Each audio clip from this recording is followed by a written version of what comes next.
El proyecto MKUltra es un programa de investigación secreto de la Agencia Central de Inteligencia, CIA, de los Estados Unidos, que se basa en encontrar métodos para controlar la mente. Hay muchas evidencias de que utilizaba señales eléctricas así como drogas para cambiar el funcionamiento del cerebro. El programa salió a la luz públicamente gracias a la Comisión Presidencial Rockefeller en 1975.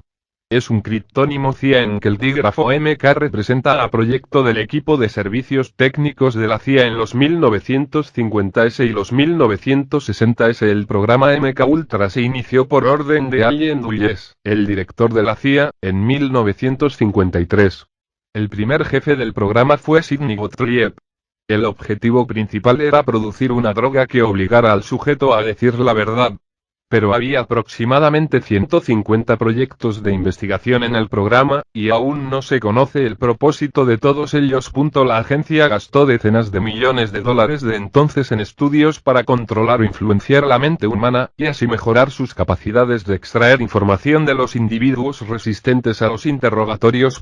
Algunos historiadores creen que crear un sujeto tipo candidato Manchú a través de técnicas de control mental era una de las metas de MKUltra y otros proyectos de la CIA relacionados. Alfred McCoy afirmó que la CIA trataba de enfocar la atención de los grandes medios de comunicación en estos programas ridículos, para distraerlos de las metas primarias de ellos, las cuales eran desarrollar métodos eficaces de tortura e interrogatorio.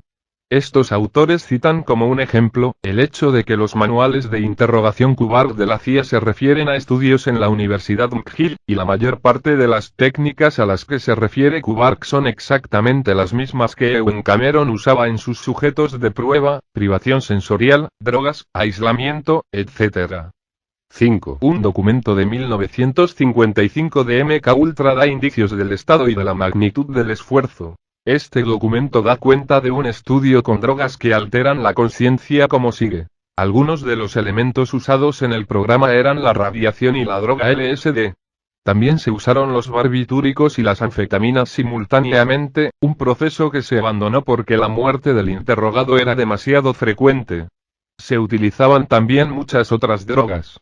Los sujetos de las pruebas eran empleados de la CIA, miembros de los servicios militares, médicos, otros agentes del gobierno, indigentes, prostitutas, pacientes con enfermedades mentales y miembros del público, muchas veces sin que los involucrados supieran lo que se hacía con ellos ni se solicitara su consentimiento.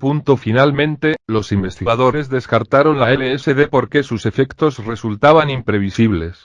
El proyecto MKUltra consumía el 6% de los fondos de la CIA en 1953.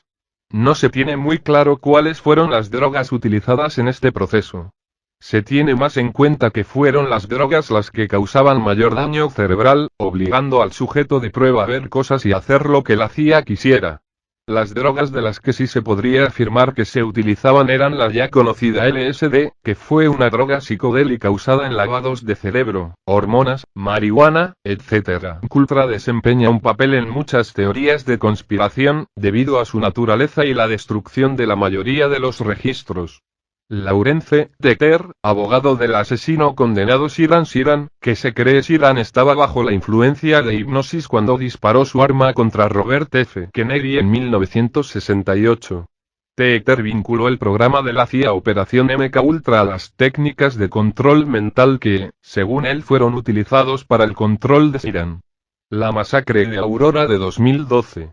James Holmes, estudiante de neurociencia, es sospechoso de haber entrado a una función de estreno de la cinta The Dark Knight Rises y haber disparado indiscriminadamente contra los asistentes.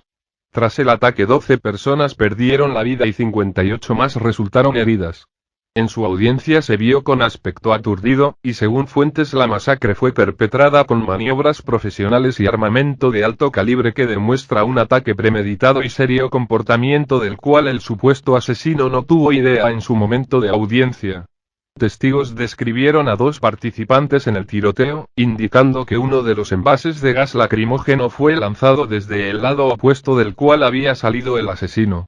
También es evidente que Holmes, o quien sea que haya sido el asesino con la máscara de gas, tuvo un cómplice. Testigos dijeron haber visto al asesino atendiendo el teléfono antes del tiroteo y luego parándose en la puerta de salida del cine, haciendo señas a alguien más.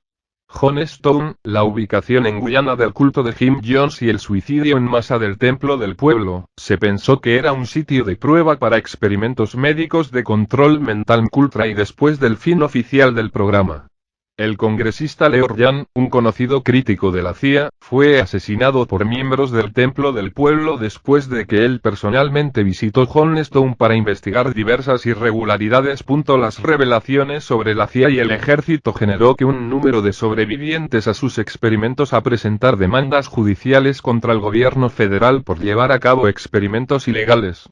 Aunque el gobierno de forma agresiva, y, a veces con éxito, trató de evitar la responsabilidad legal, varios demandantes recibieron una indemnización por orden judicial, la solución extrajudicial de la CAMCHA, o los actos del Congreso.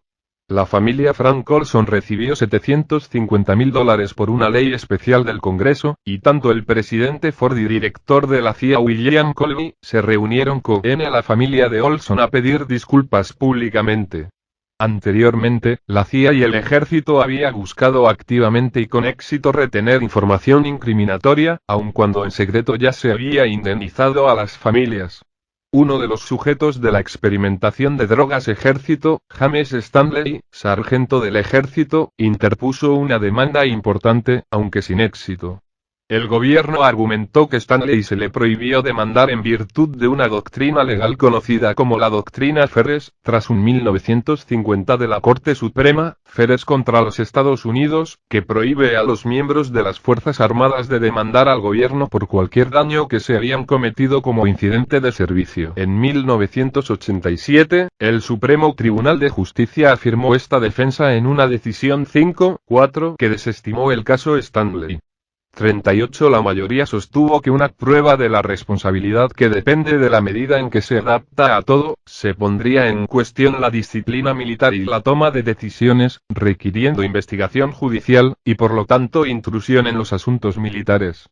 En la disidencia, el juez William Brennan argumenta que la necesidad de preservar la disciplina militar no debe proteger al gobierno de la responsabilidad y el castigo de graves violaciones de los derechos constitucionales.